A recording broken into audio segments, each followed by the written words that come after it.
Kota, insya Allah nanti dijahit terakhir di Surabaya pada awal Juli. Setelah itu kita akan berharap bisa menyampaikan pikiran-pikiran rekomendasi yang sangat kualitatif strategis.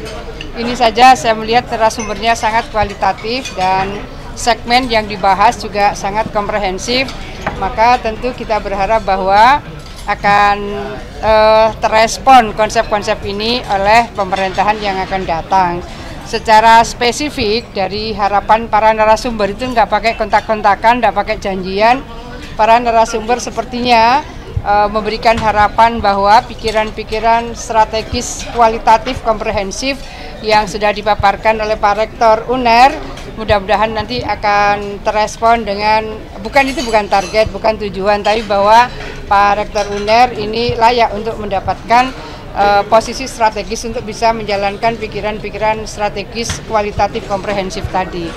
Kita sebetulnya sedang mendiskusikan bahwa untuk Indonesia dengan perguruan tinggi yang sangat banyak, negeri maupun swasta, maka untuk satu institusi pendidikan tinggi, teknologi dan inovasi mungkin bisa di-assess oleh timnya Pak Presiden terpilih untuk bisa menjadi institusi tersendiri. Artinya mungkin ada kementerian secara khusus yang akan menangani pendidikan tinggi, teknologi, dan inovasi. Ini bagian strategis karena memang kalau dilihat dari Global Innovation Index kita, Global Talent Competitiveness kita, itu memang masih harus didorong sangat. Dan inovasi serta talent competitiveness index itu mungkin bisa mendapatkan ruang yang lebih strategis jika ada institusi yang saat ini barangkali akan menjadi prioritas seperti halnya prioritas tugas-tugas yang lain. Jadi masing-masing kementerian itu akan menjadi bagian dari penguat dari prioritas yang akan ditargetkan oleh Presiden terpilih. Kira-kira itu sih. Kalau saya sebagai Ketua Ikatan Alumni UNER, saya rasa bukan subjektif bahwa ketika Prof. Nasih menjadi rektor di UNER itu telah bisa menaikkan prestasi indeks ranking dunia. Jadi sekarang ini rankingnya UNER 345 QS. Mudah-mudahan Juni ini akan bisa turun lebih signifikan. Turun itu artinya rankingnya lebih tinggi. Makin rendah ranking, artinya ranking 1, 2, 3, 4 itu berarti makin tinggi secara kualitatif pembelajaran di satu perguruan tinggi. Terakhir kemarin sakit untuk PTNBH, UNER juga nomor 1. Dan saya rasa beberapa prestasi strategis misalnya adalah vaksin pada saat COVID. Salah satu perguruan tinggi yang secara utuh bisa melahirkan vaksin, memproduksi vaksin tentu dengan partnership dari perusahaan obat itu adalah Undas Erlangga. Sangat banyak prestasi-prestasi yang menurut saya sangat spektakuler yang dilahirkan oleh UNER, memang jauh dari proses pemberitaan dan memang pola yang dibangun di UNER itu memang humble. Jadi kalau hebat hanya adalah humble. Karena humble maka low profile-nya pikiran-pikiran dan produktivitas yang luar biasa dari UNER ini belum terdesiminasikan dengan baik. Kira-kira gitu. Bu, tadi disebutkan kalau misalkan akan diperlukan kementerian khusus untuk pendidikan tinggi, kemudian juga riset. Berarti emang diperlukan penambahan kementerian gitu? Enggak, itu tetap haknya Presiden. Tapi kan ini tadi diskusi di antara para guru besar di bawah sebelum acara dimulai. Diskusi ini mengalir saja. Setelah itu kemudian di antara mereka itu akhirnya menyimpulkan dari berbagai diskusi yang berjalan tadi lebih dari setengah jam, rasanya untuk melakukan percepatan Indonesia Maju dari Indonesia Emas 2045, Indonesia Maju 2034 ini perlu akselerasi beberapa sektor. Nah, proses-proses akseleratif itu dilakukan berbagai afirmasi dan itu antara lain untuk kementerian yang beliau tadi merekomendasikan. Jadi Kementerian Pendidikan Tinggi, Teknologi dan Inovasi. Tapi kembali bahwa ini adalah prerogatif Presiden. Namanya diskusi dan mereka ini adalah kalangan independen, para guru besar, para profesional.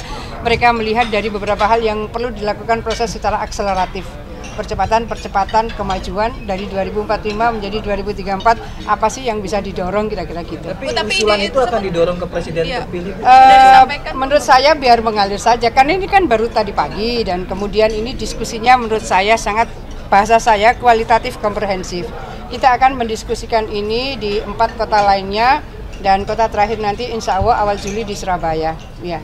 Biar ini menjadi diskursus secara publik mana kira-kira yang dibutuhkan pada prioritas-prioritas dari pemerintahan ke depan. Kembali bahwa itu adalah prerogatif presiden. Bu, izin Bu soal pilkada, apakah sudah ada omongan dari Pak Prabowo atau Pak Jokowi untuk mendukung Ibu di Pilgub Jatim? Tidak pada posisi seperti itu barangkali, tapi saya rasa kita saling membangun mutual understanding. Kira-kira seperti itu. Saya berharap bahwa 4 partai pengusung ini kompak. Saya mudah-mudahan diberi kesempatan tetap bersama Mas Emil. Ya, saya merasa nyaman dan produktif bersama Mas Emil 5 tahun kemarin. PDIP juga siap mendukung. Iya, kan saya menyampaikan di klaster 1 adalah partai-partai yang sudah memberikan surat rekomendasi. Klaster 1 ini ada Gerindra, ada Golkar, ada Demokrat, ada PAN. Nah, kemudian klaster 2 ini partai-partai yang sudah membangun komunikasi. Ada PDI, ada P3, ada PSI. Insya Allah dalam waktu sangat dekat P3 akan menyampaikan rekomendasinya. Berikutnya partai-partai mungkin dalam pengembangan komunikasi berikutnya itu klaster 3. Kira-kira begitu kawan-kawan. PKB siapa aja tuh Bu? PKB udah ada komunikasi? Belum, itu masuk klaster ketiga. Jadi klaster pertama yang sudah turun rekomendasinya. Klaster kedua adalah sudah terbangun komunikasi. Klaster ketiga yang belum terbangun komunikasi. Jadi kalau sama PKB dan PDIP masuk klaster 3 Bu? PDIP klaster 2. Klaster 2. Iya. Saya sudah ketemu sama Pak Said Abdullah, Ketua PDI Jawa Timur. Ya. Tapi dari partai pengusung sudah menyetujui gitu Bu, kalau Ibu misalkan berdampingan dengan Mas Emil? Kita sedang memaksimalkan berkomunikasi sampai turunnya rekomendasi. Jadi kalau sekarang komunikasi terbangun, tapi tentu kita berharap bahwa itu akan terwujud dalam rekomendasi secara definitif. Misalnya adalah Khofifah Emil, kira-kira seperti itu. Ya. Untuk klaster ketiga komunikasinya sudah sejauh mana? Saya bilang kalau klaster ketiga belum terkomunikasikan. Kalau klaster kedua itu sudah berkomunikasi. Jadi tentu semuanya berseiring. Klaster 1 fix, klaster 2 fix. Nah, sambil kita akan membangun komunikasi dengan klaster 3. Kira-kira itu kawan-kawan, terima kasih. Ibu ada tanggapan Bu? Tadi mestinya ke Pak Rektor ya. Jadi tadi juga kita bahas di bawah. Jadi misalnya kita lihat persentase lulusan SMA, SMK ke perguruan tinggi. Karena ini di Jawa Timur kami juga membahas. Kemudian S2, kemudian S3. Kita bandingkan saja dengan ASEAN countries. Kalau ini perlu didorong, maka sesungguhnya memberikan subsidi kepada mahasiswa termasuk UKT yang tidak terjangkau itu saya rasa menjadi prioritas bagi pemerintah yang akan datang. Jadi kalau di Jawa Timur kita mencoba lewat Basnas Jawa Timur ada program 1 keluarga 1 sarjana. Nah, program 1 keluarga 1 sarjana ini kita memang menyisir dari mereka-mereka yang memang punya keterbatasan kemampuan untuk bisa berkuliah. Nah, itu ada program 1 keluarga 1 sarjana. Insya Allah ini sudah diadop oleh Basnas Nasional. Jadi solusi-solusi saya rasa bisa dicari oleh masing-masing daerah. Dan kemudian sebagai sebuah kebijakan nasional, kita melihat bahwa ternyata serapan perguruan tinggi dari mereka yang lulus SMA SMK itu masih harus didorong. Jadi kira-kira masih 33-38%. Tergantung daerah masing-masing ini. Kalau di Jawa ya sebagian besar memang mereka belum sampai ke perguruan tinggi. Tidak berarti harus ke perguruan tinggi semuanya, tetapi bahwa program-program vokasi. Program vokasi itu bisa D1, bisa D3 misalnya sama-sama bisa didorong.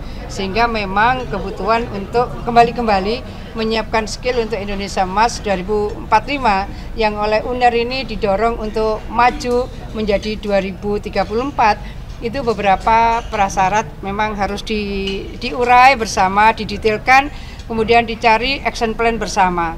Misalnya kalau salah satu jadi negara maju kemiskinan 2%, bagaimana caranya mendorong kemiskinan 2%, kemudian ekonomi growth 9%, bagaimana caranya mendorong, sekarang ini kan kisarannya 5 ya, itu bisa didorong sampai seberapa tinggi ekonomi growth kita. Kemudian bagaimana TPT, tingkat pengangguran terbuka, bagaimana ICOR. ICOR ini menjadi penting karena orang mau berinvestasi pasti akan melihat ICOR di masing-masing daerah. Biasanya langsung dia akan lihat ICOR di masing-masing provinsi. Nah, itu ada standarisasinya, sangat mudah dihitung dan bisa diukur dan bisa diikhtiarkan. Oh, ini kira-kira milestone-nya begini-begini, sehingga kita akan bisa melakukan percepatan Indonesia Emas tidak 34 tapi mungkin di tahun 40 misalnya. Karena itu sesuatu yang bisa diukur. Semua measurable kawan-kawan.